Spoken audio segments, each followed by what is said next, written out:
오늘도 이 연의 말씀을 읽고 듣고 삶에 적용하는 우리 모두에게 하나님의 크신 은혜가 있게 되시기를 주님의 이름으로 축복합니다. 함께 묵상하실 본문은 예레미야 9장 10절로 16절입니다. 오늘 본문의 핵심 주제는 순종이 생명의 길입니다. 하나님께서는 죄악에 빠진 유다 백성에게 심판을 경고하십니다.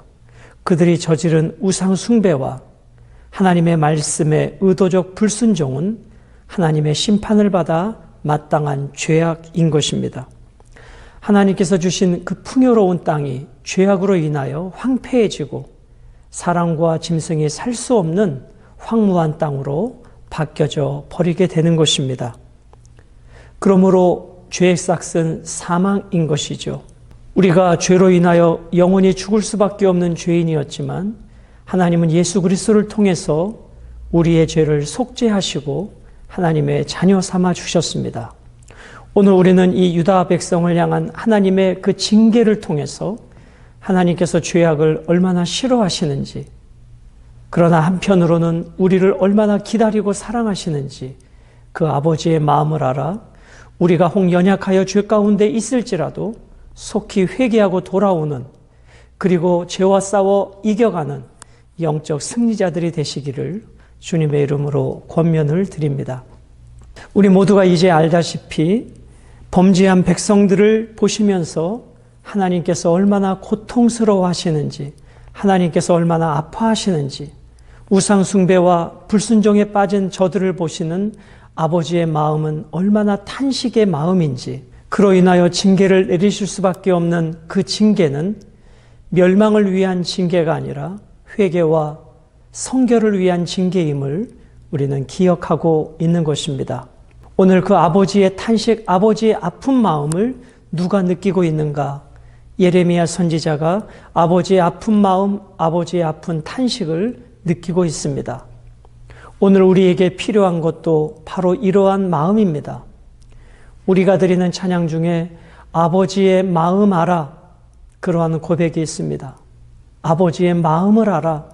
아버지가 기뻐하는 그 일을 우리가 행하고 아버지께서 싫어하시는 그 일을 우리가 멀리할 때 하나님과 우리와의 사귐이 있고 아름다운 교제가 있게 될 것입니다. 10절로 11절은 하나님 아버지의 탄식을 예레미야의 탄식으로 전해지고 있습니다. 내가 산들을 위하여 울며 부르짖으며 광야 목장을 위하여 슬퍼하나니 이는 그것들이 불에 탔으므로 지나는 자가 없으며 거기서 가축의 소리가 들리지 아니하며 공중의 새도 짐승도 다 도망하여 없어졌음이라.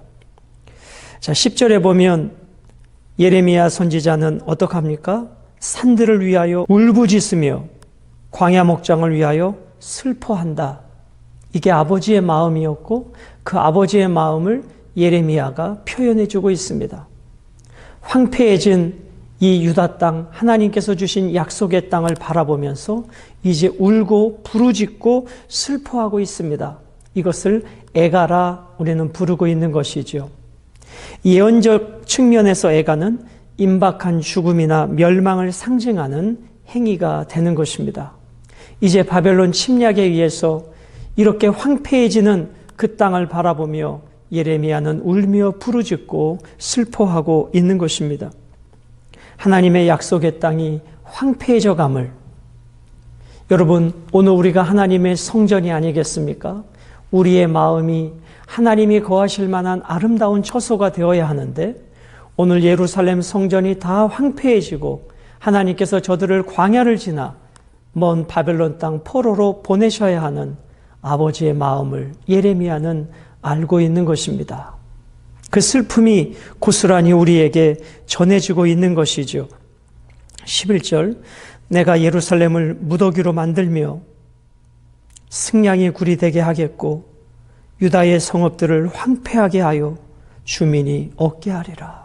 하나님께서 그토록 주시고자 하셨던 그 약속의 땅, 그 땅에서 하나님의 백성들이 하나님의 백성답게 사는 삶을 통해 저들은 나의 백성이 되고 나는 저들의 하나님이 되는 이 아름다운 관계를 누리기를 원하셨지만 이 유다 백성들은 우상 앞에 온 마음을 빼앗겨 버렸고 하나님의 말씀을 의도적으로 불순종하여 더 이상 참아 보실 수 없는 아버지께서 심판해 버리십니다.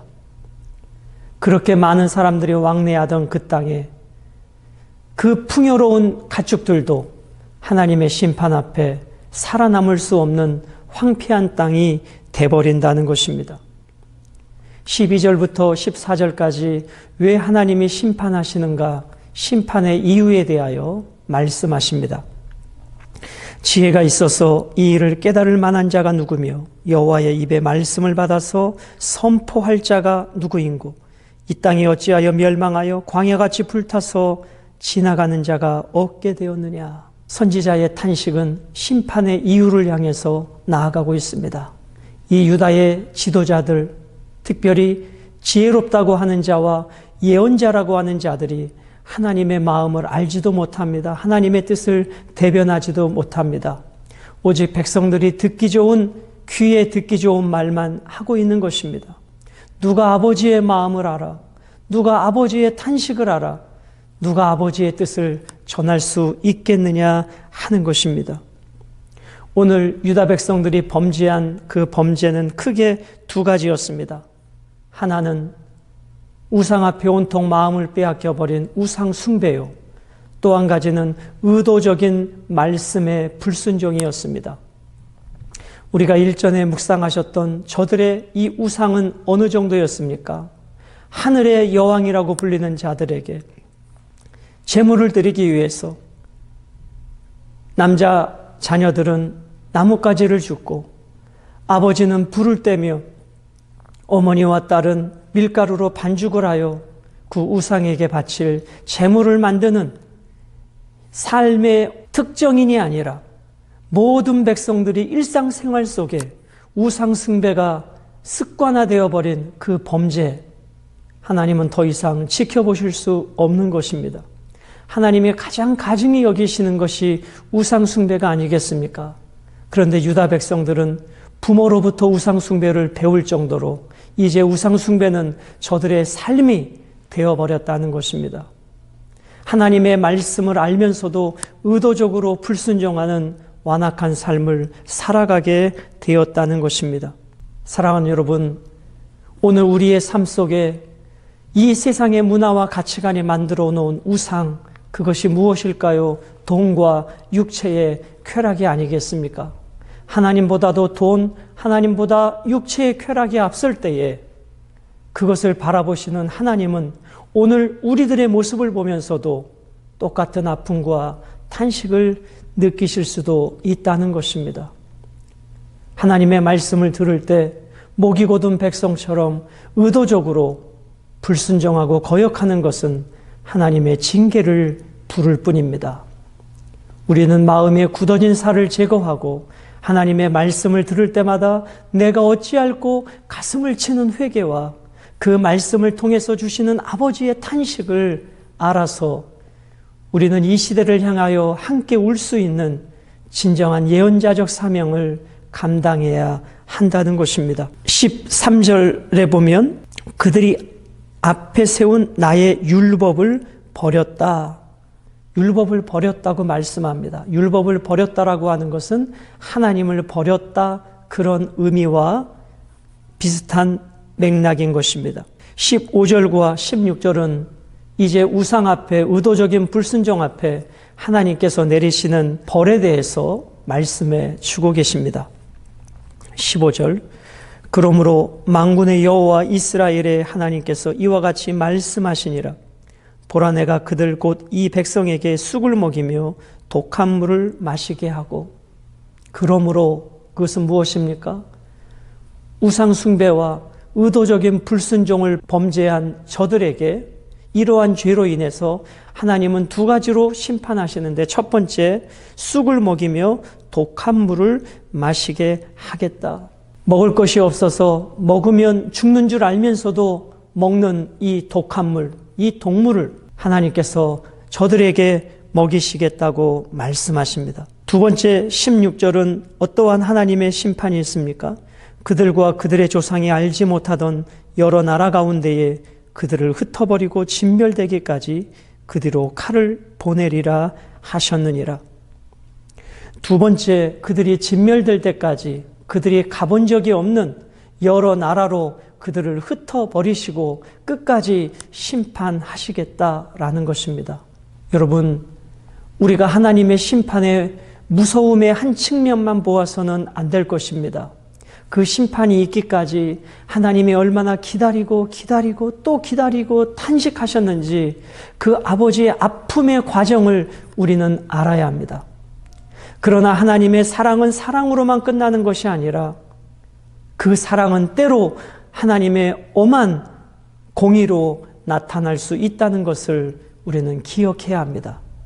물론 이 하나님의 공의의 심판은 멸망을 위한 심판이 아니라 회개와 성결을 위한 하나님의 심판임을 우리는 기억하고 있습니다. 그러나 그 심판의 과정을 통과해야 되는 그 시간은 상상할 수 없는 고통이요, 상상할 수 없는 아픔임에 틀림이 없는 것입니다. 사랑하는 여러분, 죄는 우리의 판단력을 흐리게 합니다. 죄는 넓은 길로 가게 만듭니다. 죄는 육신의 편안함을 추구하게 만듭니다. 오늘 유다 백성들이 이 심판의 자리에 있기까지 그들이 어떠한 한 번의 죄악으로 여기까지 온 것이 아니라 무수히 많은 시간 속에 무수히 많은 회개 촉구의 말씀이 있었음에도 불구하고 저들은 의도적으로 완악했습니다. 그래서 오늘 14절에 그 마음의 완악함을 따라, 완악함이 무엇입니까? 고집스러운 불순종을 말하는 것이죠. 의도적인 불순종을 말하는 것입니다. 부모로부터 우상숭배를 그 자녀들이 삶 속에서 배우며 또 자녀들에게 우상숭배를 물려주는 이 우상숭배의 악순환이 반복되고 있었던 것입니다. 사랑하는 여러분, 일찍이 믿음의 조상 가운데 언약의 백성으로 살았던 그들이 바알에게 온통 마음을 빼앗겨 부모도 본인 세대도 그 자식 세대도 우상숭배에 빠져들어가는 그 범죄를 하나님은 차마 보실 수 없으셔서 이제는 바벨론이라는 채찍을 통해서 열방 가운데 흩어버리시겠다 말씀하시고 그 고통은 동물을 마시는 것처럼 고통스러운 고통임을 말씀해 주고 계신 것입니다. 사랑하는 여러분, 누가 하나님의 심판을 견딜 수 있겠습니까? 누가 하나님의 심판을 만홀히 여길 수 있겠습니까? 오늘 유다 백성에게 내려지는 이 심판의 결국은 황폐함입니다. 황무함입니다. 오늘도 우리의 마음속에 하나님보다 앞선 우상이 있다면, 그리고 하나님의 말씀을 알지만 의도적인 불순종이 있다면 이 말씀을 묵상함으로 내 가슴을 치고 회개하여 아버지 앞으로 돌아가는, 그래서 오늘 우리를 향한 하나님의 탄식이 내가 너로 인하여 기쁨을 이기지 못하신다는 간격으로 바뀌어지는 복된 삶이 되시기를 주님의 이름으로 축복합니다.